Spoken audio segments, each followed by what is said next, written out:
Vous avez peut-être entendu tout à l'heure Mathilde Terrier dans Au jour le jour à 7h25 qui nous parlait du président américain Joe Biden qui s'est un peu pris les pieds dans le tapis, qui a confondu le président Macron avec le président Mitterrand, qui nous a envoyé Mitterrand président de l'Allemagne. Bref, docteur Kierzek, évidemment, s'agissant d'un monsieur qui veut rester à la Maison-Blanche 4 ans de plus, on s'inquiète un peu de cette confusion. Est-ce que ce genre de trou de mémoire, on peut tous faire des gaffes, des machins, mais est-ce que c'est inquiétant ?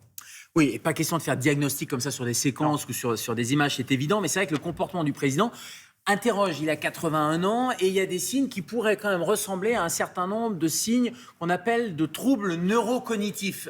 C'est un stade précoce, un stade léger. Quand on commence à avoir des symptômes un peu de démence, Alzheimer ou autre, on a déjà des pertes de mémoire. Quand on regarde, est-ce qu'on coche les pertes de mémoire chez Joe Biden ? Peut-être. Difficulté à apprendre de nouvelles choses. Problème d'orientation, on voit que souvent il est assez désorienté, la confusion entre l'Allemagne, la France, Mitterrand, Macron, etc. Ça pourrait être ça.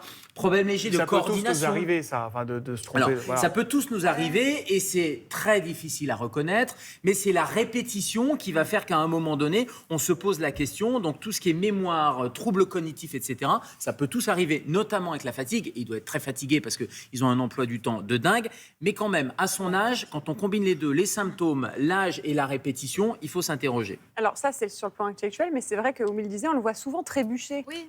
Alors on le voit trébucher, il y a encore lentement. une chute, alors il marche très lentement, il y a une chute, on a aussi des séquences, ça peut être en lien ou pas, et on sait que le problème des chutes chez les personnes âgées, il y a des problèmes de coordination, ça fait partie malheureusement du vieillissement, c'est courant, c'est plus de 100 000 hospitalisations en France et 10 000 décès liés à des chutes, donc on voit que l'âge et les chutes, c'est vraiment un problème, indépendamment de tout problème cérébral, c'est un problème de santé publique lié un peu au vieillissement. Ce qui est sûr, c'est que ça serait mon père ou mon grand-père, je lui ferais faire un bilan neurologique. J'ai récupéré son dossier médical.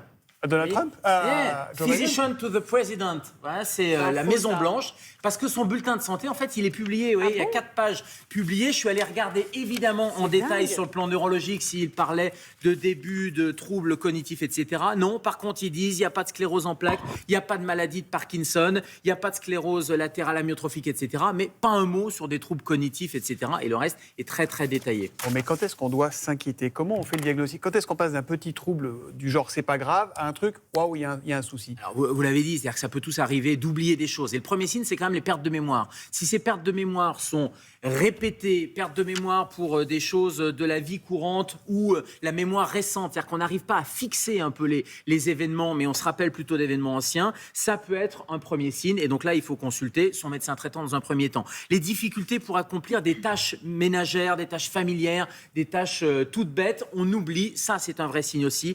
Perte de motivation, problème de langage, on prend un mot pour un autre mot. Bref, on voit bien qu'il y a quelque chose qui cloche. Et puis tout ce qui est désorientation temporo-spatiale, quand on a du mal à raisonner. En fait, c'est l'addition et la répétition de tous ces petits signes, indépendamment d'une fatigue, qui vont faire dire attention, il y a peut-être quelque chose. On va chez son médecin traitant. Il y a déjà un test tout simple à partir d'un questionnaire, ça s'appelle le MMS. C'est un questionnaire qui permet d'évaluer l'état de santé. Et après, il vous enverra chez une consultation spécialisée, neurologue, mémoire, etc.